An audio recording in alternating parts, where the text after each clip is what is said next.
peut surprendre quand on parle de dépression, puisqu'on dit « où est ta joie ?» Et quelqu'un va dire « franchement, c'est une drôle de question. Comment est-ce qu'on peut parler de joie quand tout va mal? Comment est-ce qu'on peut parler de joie quand justement on n'a plus le goût à rien ?» Les apôtres, à un moment donné, ont été joyeux d'avoir été frappés, d'avoir été bafoués, d'avoir été meurtris pour le nom de Jésus. Bon, certes, on peut se réjouir peut-être d'être persécuté, mais qu'en est-il quand on est injustement maltraité, quand on va mal, sans raison, et quand on est là un petit peu dans une tristesse, voire un découragement. Il y a des moments dans la vie où il n'y a rien qui va, ou peut-être c'est votre cas, vous avez l'impression que le ciel est fermé, obscur, qu'il n'y a aucune lueur d'espoir. Vous savez, ce genre de moment où il n'y a plus d'espérance, le découragement. Et là, le découragement, littéralement, c'est perdre courage. On perd courage. Et le courage, c'est pas ne pas avoir peur. Le courage, c'est affronter sa peur, être capable d'aller au-delà de sa peur. Et quelqu'un de courageux, c'est quelqu'un qui va faire malgré l'obstacle, malgré la difficulté, malgré la peur et malgré le danger. Et bien, de la même manière, quelqu'un qui est découragé, eh bien, qui doit reprendre courage, ça ne veut pas dire que le problème n'est plus là, mais il faut être capable de vaincre, de surmonter, un peu comme David avec son géant Goliath. Alors aujourd'hui, ne perds pas courage, c'est une expression qu'on retrouve souvent dans la Bible. Ne perds pas courage, ma sœur, mon frère, Jésus a triomphé. Vous savez, Jésus lui-même nous dit, on trouve ça dans l'évangile de Jean, chapitre 16, verset 33, « Je vous ai dit ces choses afin que vous ayez la paix en moi, vous aurez des tribulations dans le monde, mais prenez courage, j'ai vaincu le monde. » Et donc, l'argument de Jésus ici, c'est de dire « prenez courage parce que j'ai vaincu le monde et qu'avec lui, comme pourrait le dire l'apôtre Paul, nous sommes plus que vainqueurs par celui qui nous a aimés. » Alors, il y a ceux qui sont découragés et il y a ceux qui sont désespérés. C'est comme si on était dans un cran plus loin, une étape dans la descente ici, où désespéré, littéralement, c'est ne plus avoir espoir. Il n'y a plus d'espoir.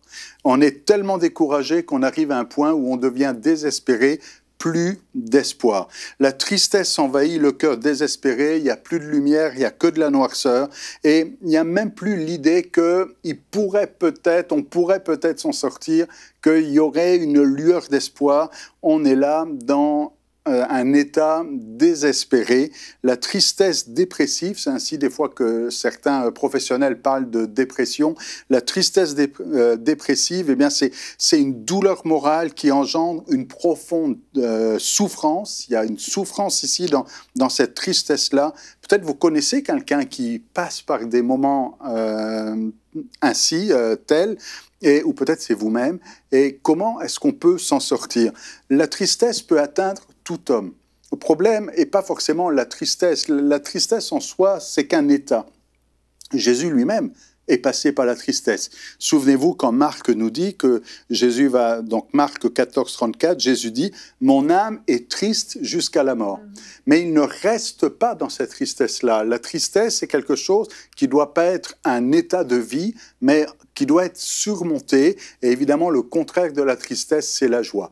Alors là, vous voyez peut-être pourquoi dans mon titre aujourd'hui, il y a le mot joie. Cette tristesse ne doit pas s'imposer comme un état là, qui va tout surmonter et enlever tout espoir de réconfort. Laissez-moi vous dire aujourd'hui, il y a une solution, il y a un remède. Ne vous affligez pas, dit le prophète Néhémie, car la joie de l'Éternel sera votre force. Et la joie ici est une force. Alors évidemment, ça devient un peu compliqué, où quelqu'un me dira, mais c'est facile à dire, quand quelqu'un est triste, de lui dire « réjouis-toi ». Hein, c'est facile à dire quand quelqu'un est triste, quand quelqu'un est dépressif et qu'il n'y a plus d'espoir, lui dire « non, non, mais ça va bien aller hein. ». On tape une petite main dans l'épaule en disant « tout va bien aller, réjouis-toi, ça va bien se passer ». Quand on est là dans le noir et qu'il y a dans un état désespéré, on n'est pas dans un mode d'une petite phrase qui va nous dire que tout va bien aller. Ça prend quelque chose de plus grand, ça prend une force et la joie est une force ici. Et dans le psaume 13, David nous donne un bon exemple. Il est dans un état dépressif ici dans ce psaume 13, puisqu'il dit Éternel, tu m'as oublié, jusqu'à quand tu me cacheras-tu ta face? J'ai des soucis dans l'âme, chaque jour des chagrins dans le cœur, mon ennemi s'élève contre moi, regarde, réponds, Éternel mon Dieu, donne à mes yeux la clarté, afin que je ne m'endorme pas du sommeil de la mort. Il est même là, ici, en train de penser à la mort. Et dans ce psaume 13, il y a un point pivot, il y a un changement, la complainte change de ton tout d'un coup. En musique, on dirait on est passé de mineur en majeur, et ça se termine ainsi dans le psaume 13, verset 6. « Moi, j'ai confiance en ta bonté. Je mets ma foi dans ta bonté. J'ai de l'allégresse. » Et l'allégresse, c'est plus que de la joie. J'ai de l'allégresse dans le cœur à cause de ton salut. Je chante à l'Éternel car il m'a fait du bien. De l'allégresse à cause de ton salut, c'est ce que David appellera dans le psaume 51, la joie de ton salut. Et si aujourd'hui vous êtes dans un état terrible, revenez à la joie de votre salut. Reconsidérez le salut que vous avez en Jésus-Christ. Et là, vous retrouverez cette joie, cette source de la joie. Peut-être que certains ont envie de mourir. Le prophète Élie a eu envie de mourir. Il était là sous un arbre en disant « Maintenant, prends mon âme, je ne suis pas meilleur que mes pères. » Il veut mourir. Et l'ange de l'Éternel arrive et lui donne un gâteau et de l'eau fraîche. Le prophète mange ce gâteau et il se rendort. C'est déprimant. Hein. Il va se recoucher. Mais l'ange de l'Éternel revient. Et ça nous montre toute la miséricorde et la bonté de notre Dieu, parce que le prophète ici n'est pas capable de lui-même de s'en sortir.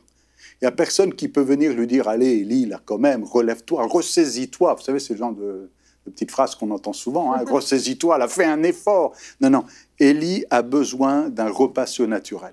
Il a besoin d'un gâteau surnaturel, il a besoin d'une eau surnaturelle. Et aujourd'hui, c'est de ça dont vous avez besoin. Jacques nous dit que Élie était un homme de la même nature que nous. Mais il ne fait pas référence ici à son problème dépressif.